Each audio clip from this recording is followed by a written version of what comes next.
부산진 믿음의 가족 여러분, 십자가의 은혜와 부활의 능력이 오늘도 우리의 삶 속에 충만히 넘쳐나기를 소망합니다. 오늘 말씀은 누가복음 21장 20절에서 28절입니다. 너희가 예루살렘이 군대들에게 에워싸이는 것을 보거든 그 멸망이 가까운 줄을 알라.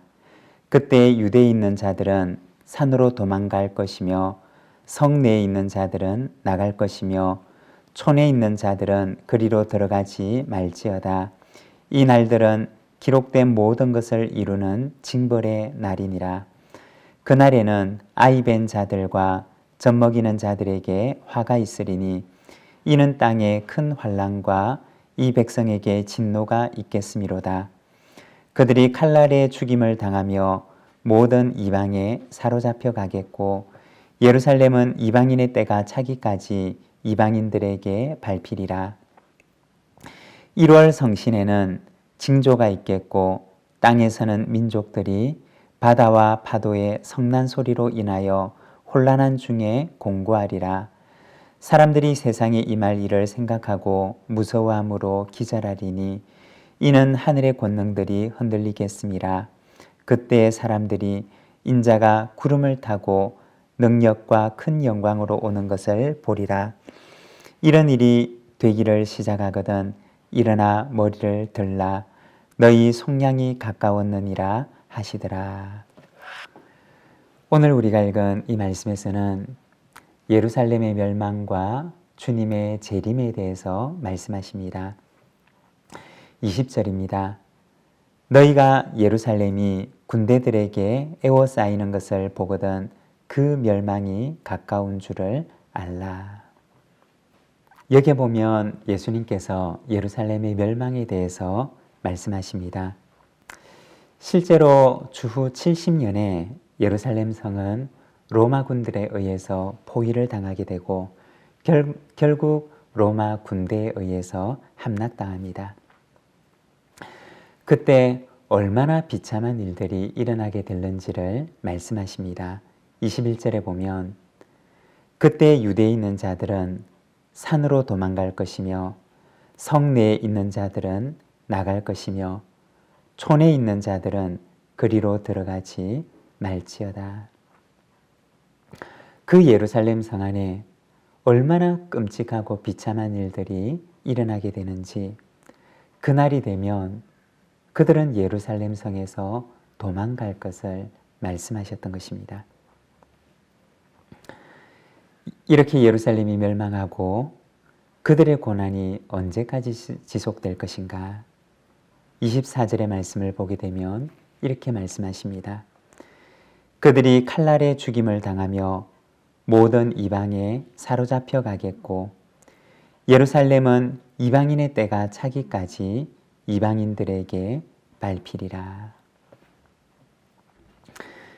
예루살렘이 멸망하고 난 뒤에는 이방인의 때가 시작되는데 이방인의 때가 차기까지 예루살렘이 이방인들에게 짓밟힐 것을 말씀하십니다. 여기서 이방인의 때라고 하는 것은 두 가지의 의미를 가지고 있습니다. 먼저 첫 번째는 이방인들에 의해서 이스라엘이 멸망을 당하고 조롱을 당하며 이방인들에 의해서 모욕을 당하는 시기를 말합니다. 이스라엘 역사 가운데 보게 되면 이스라엘 백성들이 이렇게 이방인들에게 모욕의 시간을 겪게 된 경우들이 있었는데 북왕국이 아수르에 의해서 멸망당하고 그리고 남왕국은 바벨론에 의해서 멸망을 당합니다.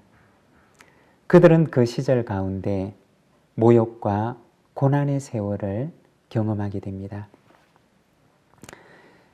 나중에 바사왕 고레스 때 하나님께서 이스라엘을 긍휼히 여기시고 포로로 잡혀갔던 땅에서 그들을 회복시켜 주시는 은혜를 허락하십니다. 그때까지 그들은 자신의 역사 가운데 이와 같은 고난의 시간을 경험했던 것입니다.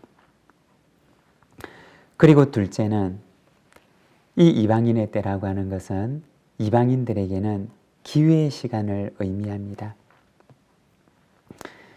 이스라엘에게 고난의 시간인과 동시에 이방인의 때는 이방인들에게는 구원의 문이 열리는 기회의 시간이 됩니다. 하나님께서는 이스라엘을 모든 백성의 제사장의 나라로 세워주셨지만 이 제사장의 역할을 감당하지 못하게 될 때 하나님께서는 그들의 사명을 누구에게 주셨느냐? 바로 영적인 이스라엘이 되는 교회에게 그 사명을 넘겨주십니다. 이방인의 때는 이스라엘 백성들에게는 고난의 시간이고 반대로 이방인들에게는 기회의 시간이 됩니다. 그때는 이방인에게 구원의 문이 열리는 이방인을 향한 선교의 시간이 열리게 됩니다. 이 사명을 감당하기 위해서 하나님께서는 교회라고 하는 선교 공동체를 세우시게 됩니다. 여러분, 우리는 지금 모든 민족들에게 구원의 문이 열리는 선교의 시대, 교회의 시대를 살아가고 있습니다. 이 시대에 만백성을 구원할 선교의 사명, 구원의 사명, 제사장의 사명을 교회에게 허락하신 것입니다. 여러분, 이 기회의 시간에 교회에게 주신 사명을 잘 감당하여서 우리가 만백성을 향한 그 구원의 사명을 잘 감당하는 우리의 교회가 되기를 소망합니다. 25절부터 이어지는 말씀은 마지막 종말 때에 대해서 말씀하십니다. 27절과 28절의 말씀입니다. 그때 사람들이 인자가 구름을 타고 능력과 큰 영광으로 오는 것을 보리라. 이런 일이 되기를 시작하거든 일어나 머리를 들라. 너희 속량이 가까웠느니라 하시더라. 이방인의 때가 지나가고 나면 주님의 재림의 때가 오리라 말씀하십니다. 여러분, 주님의 재림의 때는 어떤 사람들에게는 심판의 날이고 그리고 두려움의 날이 될 것입니다. 그렇지만 또 어떤 이들에게 이 날은 속량의 날이 되고 자유와 해방의 날이 될 것입니다. 주님의 재림의 때를 잘 기다리는 사람에게는 그때가 결코 도둑처럼 올 수가 없습니다.